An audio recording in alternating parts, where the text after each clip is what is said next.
Her wedding had been grand, the laughter loud, and the music endless. But when the last song faded and the crowd dispersed, Adaora and her new husband checked into an old hotel on the outskirts of town. The first thing Adaora noticed was the huge antique mirror that covered nearly the entire wall. Her husband went into the bathroom while she slipped out of her gown. Curious, she stood before the mirror, smiling at her reflection in her white dress. But then, the smile froze. Her reflection wasn't moving. Adaora blinked. She lifted her hand. The reflection lifted its hand too, but too slowly, lagging as though it were alive, deciding what to do next. She gasped, stumbling back. And then she saw it. The woman in the mirror was not her. She wore a wedding gown torn and soaked in blood.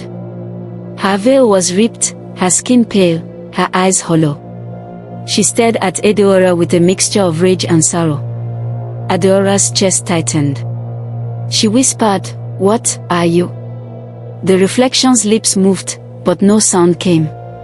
Instead, blood began to drip down the inside of the glass, smearing across the gown, staining the white fabric red. Adaora staggered backward, calling for her husband. But he didn't answer. She turned, he wasn't there. The bathroom door was wide open, but the lights inside were off. She spun back to the mirror. The bloody bride was closer now, pressing her hands against the glass, leaving crimson stains where her palms touched. And then, with a sound like cracking ice, the mirror split. A jagged crack ran across the bride's face, but she kept smiling. Adaora screamed, banging on the door, shouting for help.